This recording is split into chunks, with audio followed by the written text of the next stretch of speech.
Hello, hello. So, it's probably about time that I talk about the elephant in the room.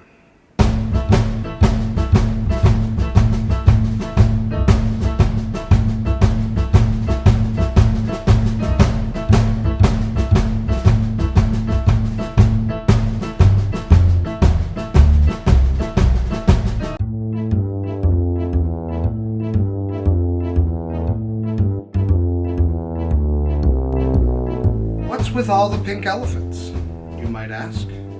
Well, I collect pink elephants because they symbolically represent something to me. I have a large collection of pink elephants. The first elephant I received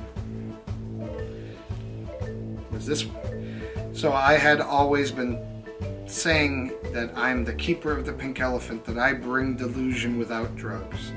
And eventually my sister made me this elephant, and for a while this was my business logo.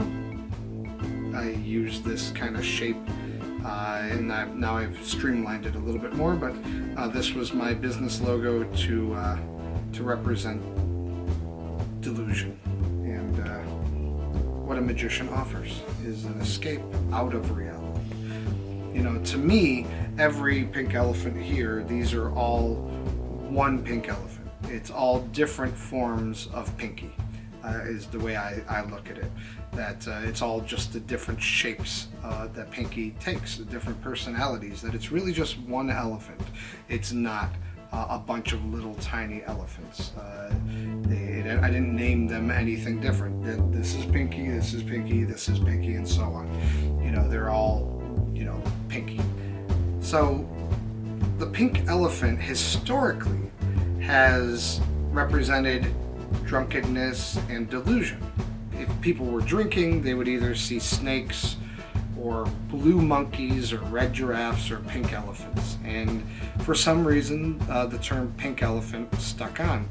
Even today, there are many bars and lounges that have used the pink elephant as a symbol.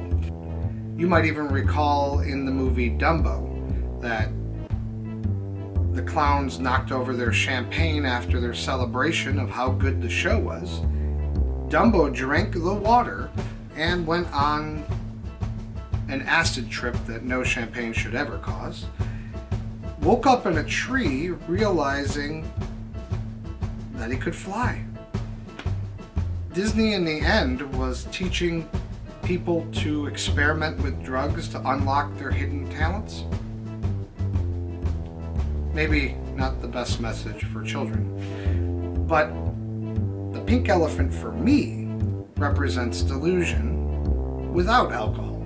As a magician, I bring delusion to you. As a magician, I am the keeper of the pink elephant.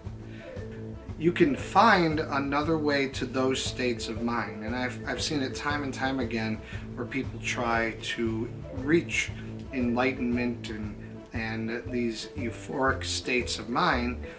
And yes, you could do it chemically, but there are costs and there are dangers. But if you go the route of conditioning your mind to be creative and to think in abstract ways, you can literally experience the same crazy world with just imagination. A lot of writers say, write drunk, edit sober.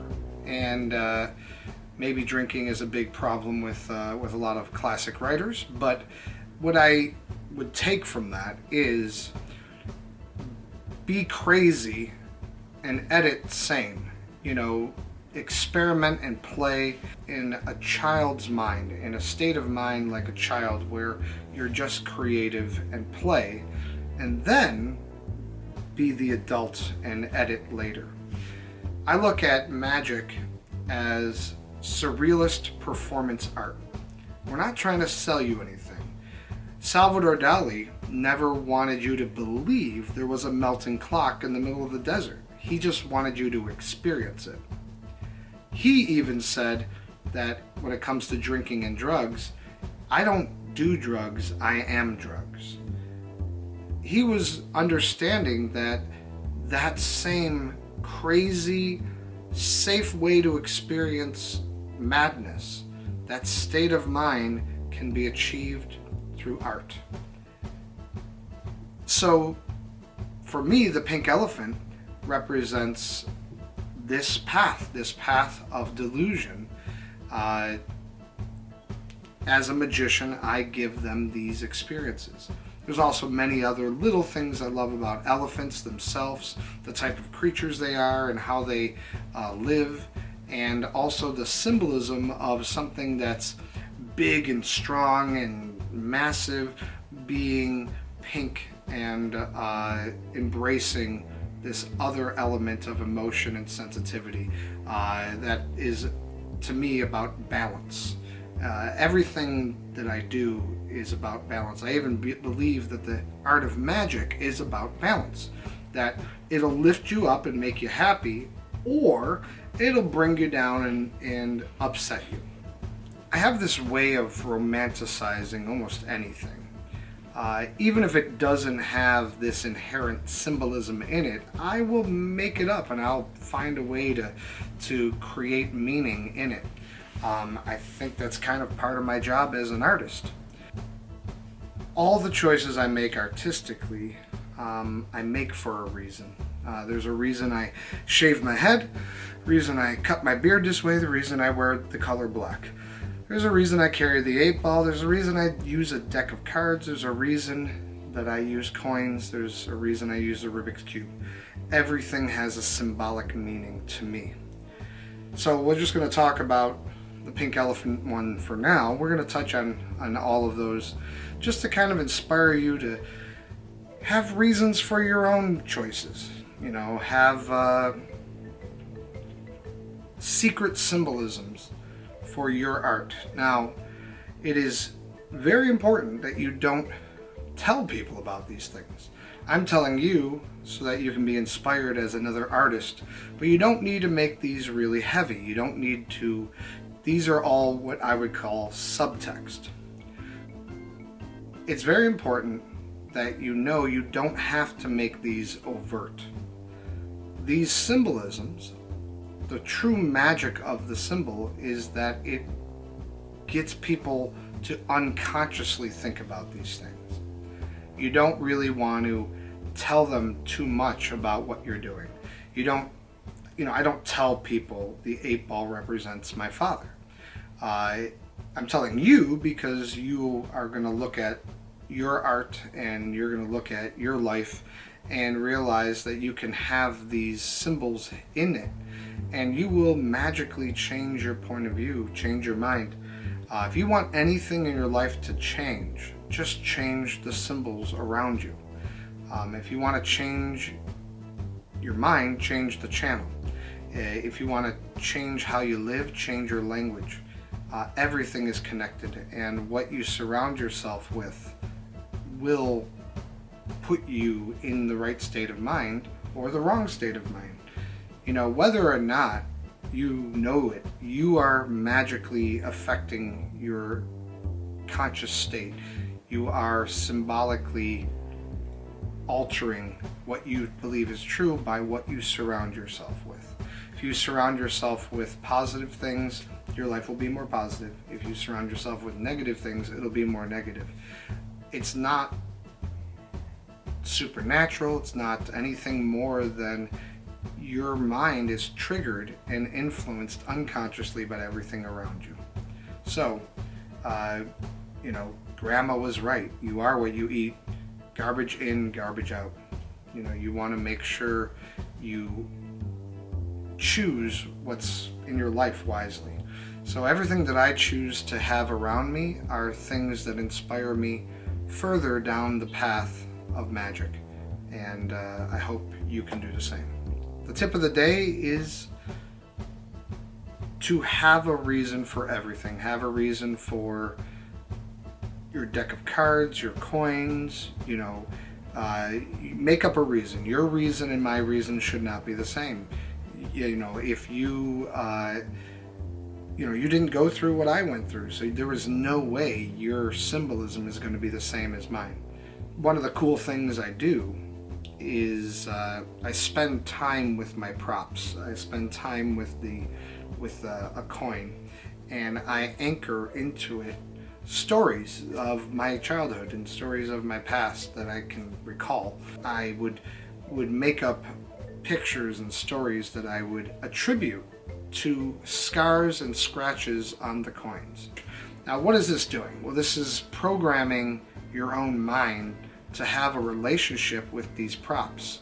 That when I bring out my coins, I have this moment where I'm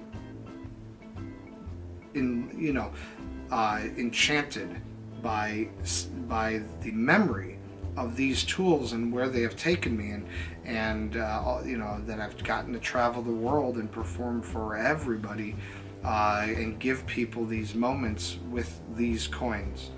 And the fact that I can look at them and get that spark, that feeling, is all because of symbolism. It's all because of anchoring these ideas.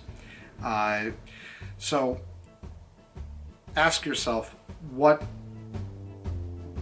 are you symbolizing as a magician, or as an artist, or as a person? Who are you to the observer? Who are you to the person that you're meeting, that you're talking with? And what do you represent to them? What these items mean to you, so that when you bring them out, people feel a relationship between you and this thing. It's not just a Rubik's Cube. This is your identity, and it's a mess, and you're trying to get it back together. So with ring magic, I had always argued that ring magic has more potential for symbolism than card tricks or coin tricks.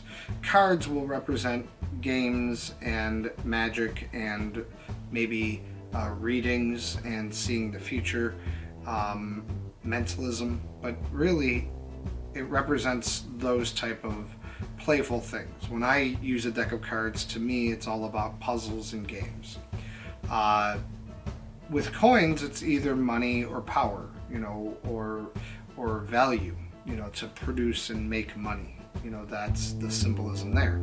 But a ring represents money, it represents power, it represents love, relationships, it represents status, and magic. With movies like The Lord of the Rings and things like that, you now have rings representing the art of magic itself. So doing ring magic was something that I thought was an easy fit. Something that I liked, that this tool can mean so many different things to other people. Why a deck of cards? Why coins? Why a Sharpie marker? These are not just things that you should be doing because everybody else does. You should have a reason for each tool you use, a symbolic reason. Think about the symbolism of the tools you use, the way you dress, who you are and why, and